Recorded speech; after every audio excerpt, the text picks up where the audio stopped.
Siapa yang menginginkan husnul khotimah di penghujung umurnya, hendaklah ia berprasangka baik kepada manusia. Husnudzon. Nah, ini jadi kunci hidup tentram. Ya kalau hidup kita tentram kan husnul khotimah. Jadi kuncinya ternyata husnudzon. Prasangka baik kepada orang lain.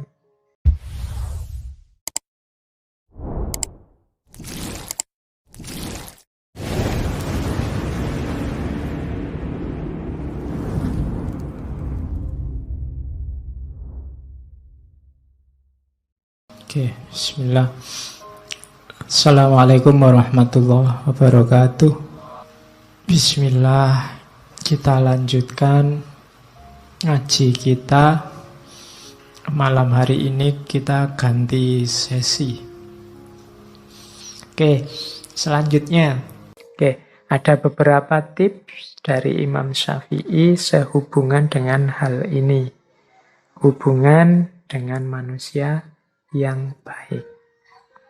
Katanya Imam Syafi'i, siapa yang menginginkan husnul khotimah di penghujung umurnya, hendaklah ia berprasangka baik kepada manusia.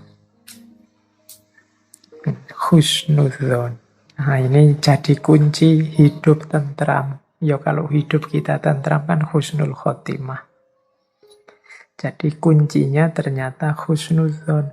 Prasangka baik kepada orang lain.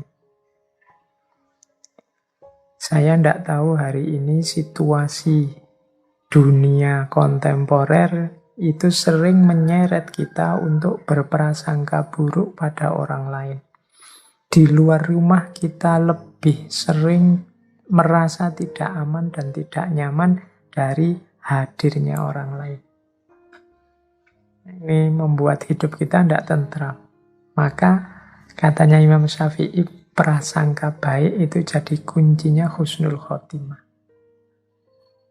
Kadang-kadang kita melihat teman kita melakukan apa gitu kan. Ya itu sebenarnya yang dia lakukan itu biasa. Tapi kan nilainya jadi positif apa negatif kadang-kadang tergantung prasangka kita. Ada temenmu tiba-tiba pagi-pagi dengan begitu rajinnya bersih-bersih kamar, bersih-bersih kos-kosan. Loh ini kan sebenarnya hakikat perbuatannya baik, tapi kadang-kadang pikiran kita itu membunyikannya secara berbeda. Orang yang perspektifnya suudzon, ya mungkin alah cari muka, alah ada pamrihnya itu, alah hati-hati saja, mungkin dia ingin ngelirik-ngelirik di kamar-kamar kita ada apa dan seterusnya. Ini namanya prasangka buruk. Bahkan tindakan yang baik sekalipun, ya kalau pikiran kita suudzon, ya kita bunyikan dia jadi jelek. Jadi suudzon itu kan menggunakan kacamata buruk, sehingga apapun akan kelihatan buruk, bahkan yang baik-baik. Ada temenmu tiba-tiba rajin ke masjid, ya engkau melihatnya ala pencitraan, alah itu tobat yang terlambat itu, alah ini macam-macam. Jadi begitu kacamata yang kita pakai adalah kacamata kebencian, kacamata suudzon, maka apapun yang terlihat akan berbunyi buruk dan layak kita benci. Tapi kalau kita balik, kacamata yang kita pakai adalah kacamata kasih sayang, kacamata rahmat. Maka apapun yang kita lihat akan membuahkan cinta, kasih sayang, dan ketentraman. Sehingga katanya Imam Syafi'i, kalau ingin husnul khotimah, ya hidupkan lagi prasangka yang baik.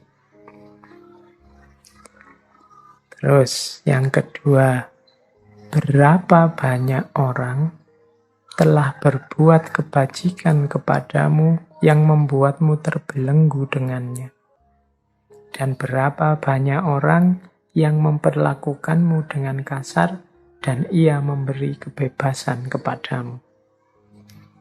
Nah, ini kan kita itu seringkali baper nunggu orang berbuat baik selalu pada kita. Begitu ada orang melakukan hal yang kita tidak suka, yang kita anggap tidak baik, maka naiklah emosi kita, tersinggunglah kita. Dan kita melihat dari hal itu tidak ada manfaatnya sama sekali. Jangan lupa katanya Imam Syafi'i, justru seringkali dalam kebaikan yang dilakukan orang lain padamu itu ada belenggu. Sementara dalam kekasaran, dalam kejahatan atau keburukan yang dilakukan orang lain padamu, di situ ada kebebasan. Maksudnya apa? Ya ini logikanya, kalau ada orang berbuat baik pada kita, kan detik itu juga kita dituntut juga untuk melakukan hal yang baik yang sama, untuk melakukan kebajikan yang setara. Kita tidak boleh menyakiti dia, kita tidak boleh melakukan hal-hal yang membuatnya tidak berkenan. Ini kan jenis-jenis belenggu. Akhirnya ya kita harus ngatur kata-kata, ngatur tindakan, ngatur perilaku di hadapan dia. Wong dia sudah baik kepada kita. Jadi seringkali kebaikan justru membuahkan belenggu. Sementara kepada orang yang tidak baik pada kita kan tidak merasa punya tanggung jawab juga untuk peduli padanya, untuk tanggung jawab terhadap kehidupannya dan lain sebagainya. Justru kita bebas di hadapan dia. Ini nasihat ini sebenarnya untuk melonggarkan hati kita, untuk tidak putus asa dan pesimis kalau ada orang berbuat jelek pada kita. Jadi kalau ada orang berbuat buruk pada kita, bacalah perbuatan buruk itu sebagai upaya yang membuatmu bebas. Alhamdulillah, engkau buruk padaku, jadi aku tidak ada beban di hadapanmu. Aku tidak terikat apa-apa untukmu. Nah ini kita malah bebas. Dari sisi ini yang tidak harus terlalu sedih, terlalu galau kalau ada orang yang melakukan sesuatu yang membuat teman-teman tidak berkenan. Jadi ini wasiat selanjutnya yang berhubungan dengan relasi sosial. Ya manusia itu memang macam-macam. Tidak mungkin kita mengharapkan semua orang melakukan sesuatu persis seperti keinginan kita. Akan ada dan bahkan mungkin akan banyak orang menjalani hidup versi mereka sendiri-sendiri yang tidak selalu cocok dengan kita. Akan selalu ada orang yang tidak suka dengan kita, orang yang ingin menyulitkan kita, orang yang melakukan hal buruk pada kita. Itulah cirinya kehidupan dunia. Kalau kita hanya sanggup menerima yang baik-baik saja dan tidak sanggup menerima yang buruk-buruk, maka hidup kita akan sangat berat. Padahal hakikatnya, kalau orang memberikan yang buruk pada kita, maka kita bebas. Tidak ada tuntutan kewajiban apapun di hadapannya. Tapi pada orang-orang yang sangat baik pada kita, melakukan kebajikan pada kita, di situ ada banyak tanggung jawab moral yang harus kita lakukan.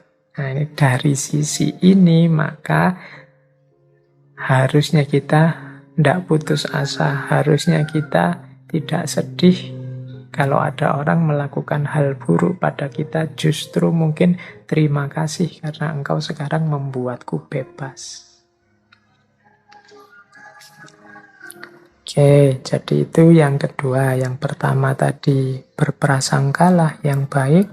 Yang kedua, luaskan hatimu, jangan hanya mau menerima yang baik-baik, tapi juga maklumilah yang buruk-buruk, karena justru yang buruk itu seringkali memberikanmu kebebasan.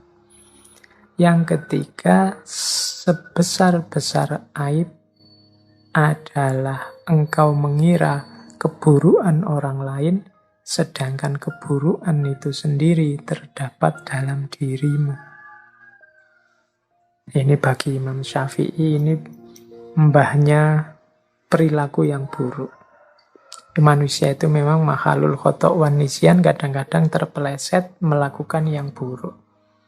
Tapi yang lebih buruk dari itu apa? Menganggap orang lain buruk.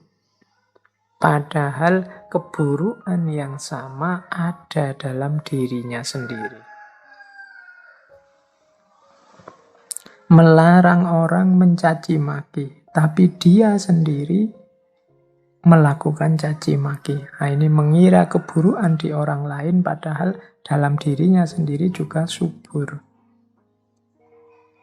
Mencela orang lain yang tidak menepati janji, padahal dia sendiri sering tidak menepati janji. Kecewa kalau ada orang tidak tepat waktu, padahal dia sendiri sering tidak tepat waktu. Nah, ini katanya Imam Syafi'i sebesar-besar aib. Hati-hati.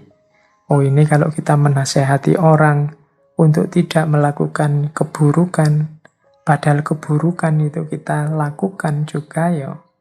Selain nasihat kita tidak akan masuk pada orang itu, kita sebenarnya juga sedang menghinakan diri kita sendiri. Jadi nasihatnya Imam Syafi'i ini adalah kita harus introspeksi sebelum mengingatkan orang lain, sebelum menegur orang lain, sebelum melaporkan orang lain. Tidakkah keburukan yang sama ada dalam diri kita atau pernah kita lakukan? Kalau memang ada, ya kita bersihkan dulu. Karena lebih penting bersih-bersih rumah sendiri daripada rumah tetangga. Kalau rumahnya sendiri kotor, ya kita tidak akan sehat.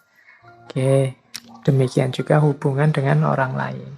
Kalau kita berminat sekali membuat orang lain bersih, orang lain santun, orang lain berakhlak, orang lain beradab, ya pertama-tama kita introspeksi apakah kita sendiri sudah santun, sudah beradab, sudah berakhlak.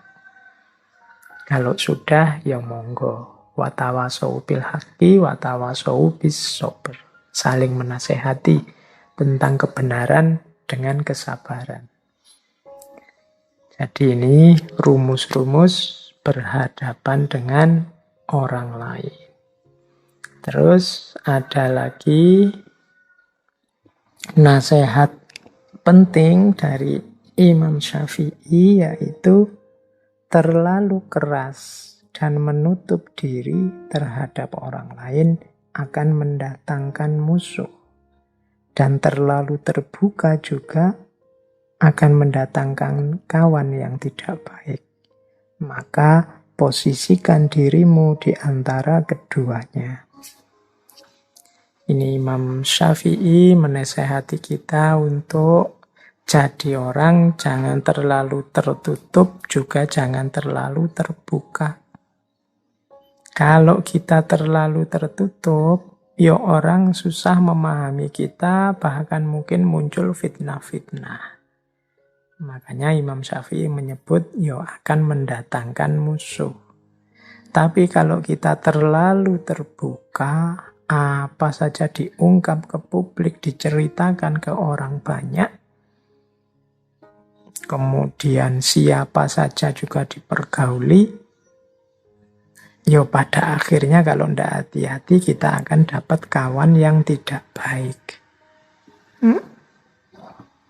Jadi yang bagus apa? Ya di antara keduanya. Jangan terlalu tertutup, juga jangan terlalu terbuka. Terlalu tertutup, tidak punya teman sama sekali, mendatangkan musuh. Terlalu terbuka, siapa saja dijadikan teman, ya akan mendatangkan teman yang jelek juga ikut masuk.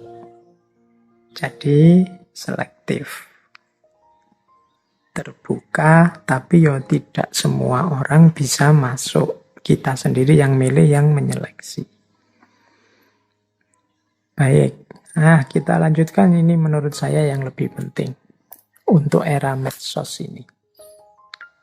Era digital yang luar biasa, yang harusnya memudahkan kehidupan kita, ternyata dalam banyak hal kecanggihan IT justru merepotkan, menambah rumit hidup kita. Ya meskipun tidak mungkin progres itu disusutkan. Sekarang tidak pakai digital lagi, tidak pakai IT lagi, ya itu tidak mungkin. Tapi kuncinya memang di kita sebagai penggunanya, sebagai pemanfaatnya. Sejauh mana kita menggunakan itu untuk hal-hal yang manfaat dan maslahat. Nah, ini nasihat-nasihat dari Imam Syafi'i menghadapi orang bodoh. Ini istilahnya mungkin agak keras ya. Saya mendefinisikan orang bodoh itu bukan orang yang IQ-nya rendah, tapi orang bodoh itu orang yang tidak mau belajar. Jadi orang yang tidak mau, orang yang tertutup, tidak mau diberitahu. Diberitahu saja tidak mau, apalagi belajar sendiri. Nah, ini orang-orang ini bahaya. Apalagi kalau orang-orang ini orang yang merasa bahwa dirinya sudah tahu, dirinya sudah pinter, dirinya sudah benar, sudah baik. Nah, ini lebih gawat lagi. Nah, Imam Syafi'i memberi beberapa tips menghadapi orang semacam ini. Yang pertama, kata Imam Syafi'i, janganlah engkau menyampaikan pendapat kepada orang yang tidak menghendakinya. Engkau tidak akan mendapat pujian, pendapatmu pun tidak akan berguna. Jadi kalau memang jelas orang ini sudah tertutup, diberitahu tidak bisa, dinasehati mental. Tipenya memang sudah seperti itu. Ya kita jangan capek-capek, katanya Imam Syafi'i ya, menyampaikan nasihat-nasihat atau pendapat-pendapat padanya. Karena tidak akan ada gunanya. Engkau pun tidak akan dipuji. Bahkan mungkin yang kau dapat hanya sakit hati, karena dia akan menertawakanmu. Dia akan menganggapmu rendah, lemah, dan lain sebagainya. Jadi ya sudahlah, ada titik di mana kita berpikir taktis, strategis dalam kebaikan. Antara lain ya, tidak usah capek-capek menasihati orang yang tidak mau, orang yang menutup diri.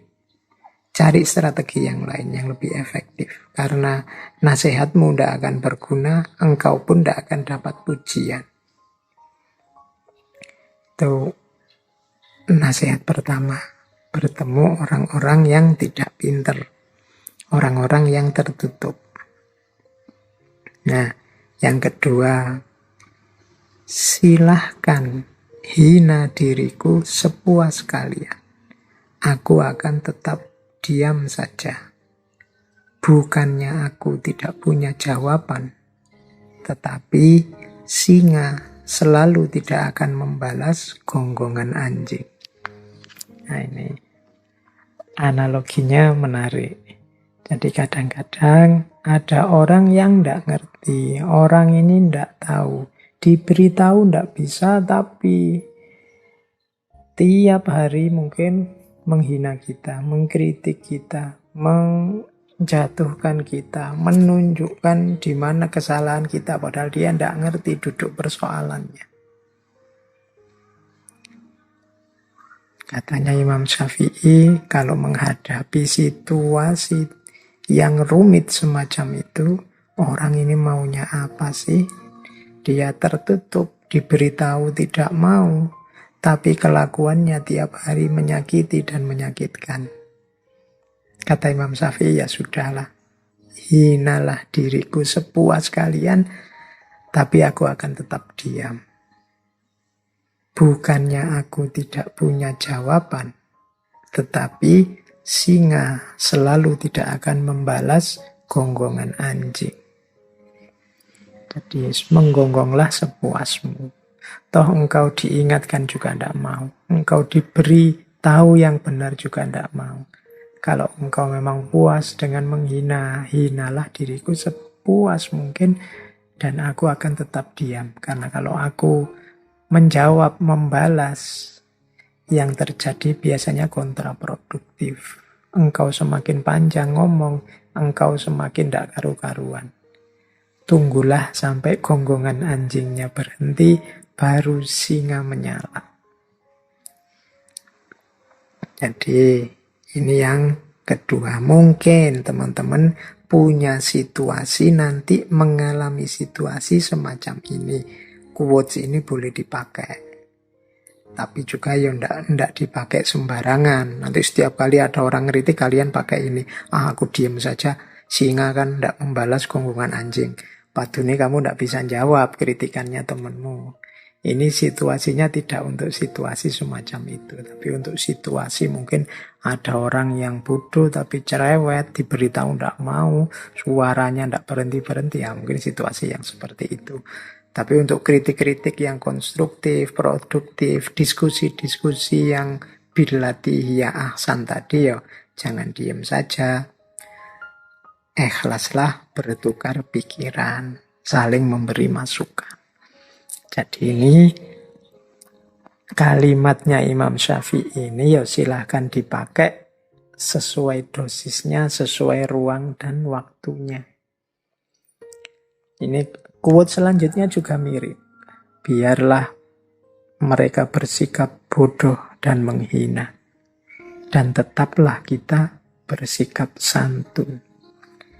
Gaharu akan semakin wangi ketika disulut api. Jadi ini melanjutkan tadi. Ketemu orang yang seperti tadi loh.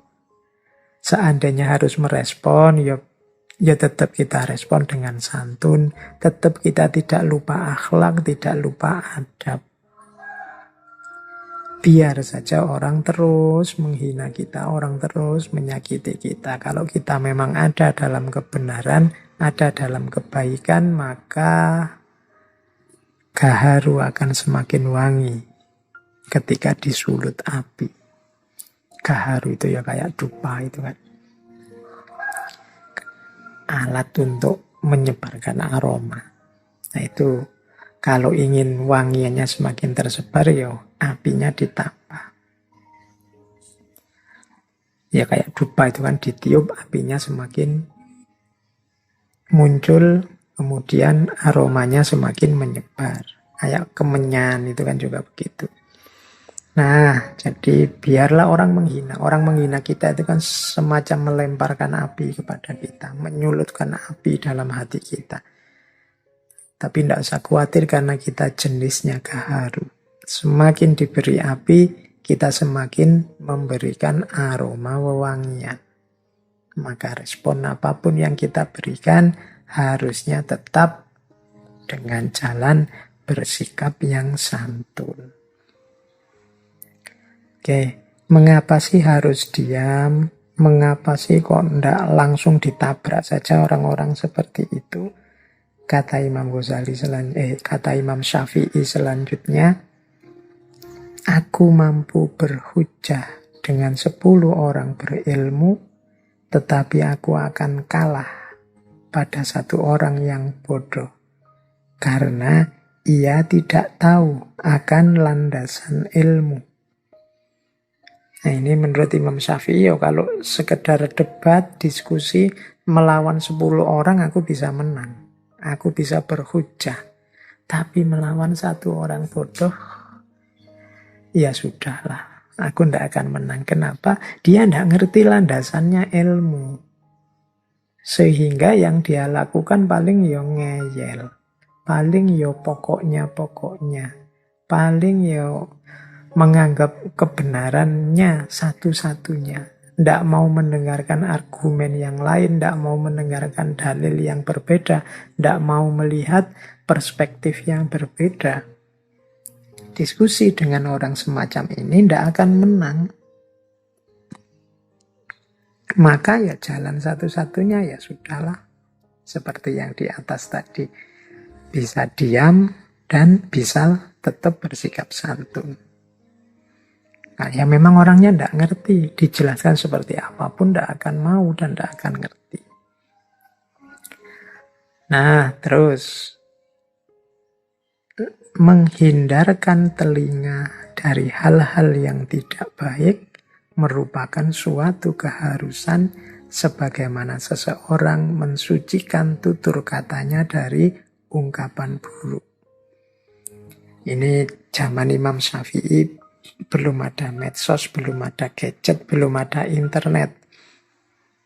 Kalau hari ini informasi itu tidak hanya datang lewat telinga, tapi juga lewat mata. Jadi menjaga mata dari membaca hal-hal yang tidak baik, ini kalau mau dilengkapi.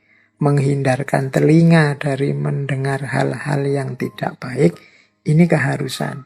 Kenapa? Membaca, mendengar itu sama dengan memasukkan sesuatu ke dalam diri kita.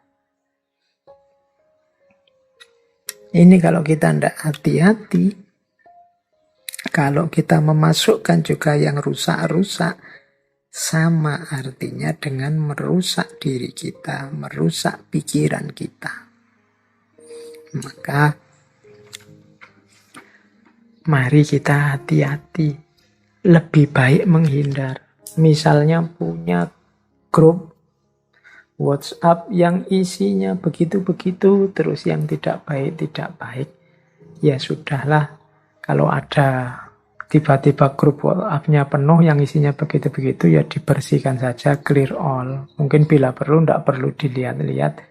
Kalau bisa keluar ya syukur, kalau tidak bisa keluar mungkin sungkan, mungkin tidak enak, ya sudah diem saja. Tiap kali penuh dibersihkan. Menghindari mata kita melihat hal-hal yang tidak baik atau telinga kita mendengar hal-hal yang tidak baik. Mulut kita kan juga harus dijaga, tidak ngomong yang jelek-jelek. Telinga kita berarti harus dijaga, tidak mendengar yang jelek-jelek. Mata juga harus dijaga, tidak melihat yang jelek-jelek.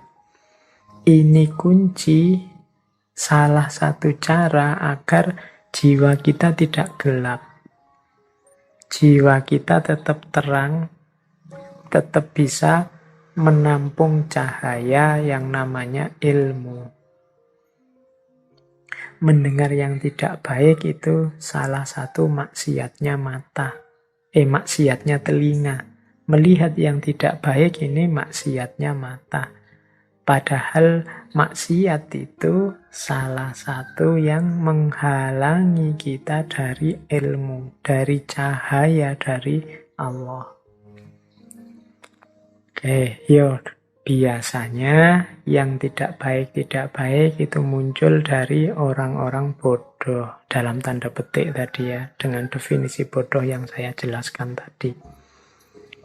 Jadi ini beberapa tips dari Imam Syafi'i menghadapi orang bodoh. Jadi yang pertama,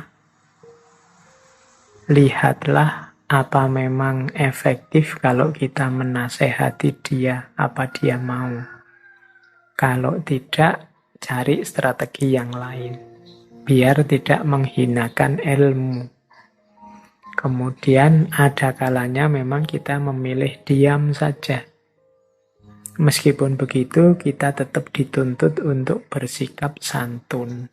Karena memang orang bodoh ini adalah orang-orang yang tidak tahu landasannya ilmu. Ini yang agak menyulitkan. Kalau orang pinter sama orang pinter ya biasanya lebih mudah. Bahkan ada adagium al-alim wal alim kafa bil isyarah. Orang sama-sama pinter itu mungkin menasehatinya nggak pakai kata-kata yang panjang lebar. Dengan isyarat-isyarat saja sudah masuk nasihatnya. Imam Syafi'i ini dikenal waktu malam-malam beliau dipecah jadi 3. Sepertiga yang pertama untuk menulis. Ya kalau kita sebut saja untuk belajar. Sepertiga malam yang kedua untuk ibadah, sholat, ngaji, dan lain sebagainya. Dan sepertiga yang terakhir untuk istirahat, untuk tidur. Ini menurut saya memanfaatkan malam secara efektif. Boleh kita tiru. Jadi di setiap malam ada belajarnya, ada ibadahnya, ada istirahatnya. Yo ndak melekan belajar terus mentang-mentang ilmu penting semalaman belajar terus. Yo ndak ibadah terus, entah mengejar karomah apa mau ibadah terus, ndak juga. Ya juga ndak tidur terus. Yo imbang, ada nulisnya, belajarnya, ada ibadah, sholat, dan lain-lain, ada juga tidur. Inilah Islam. Islam itu seimbang. Jadi Islam itu tawazun. Dunia ya, akhirat ya.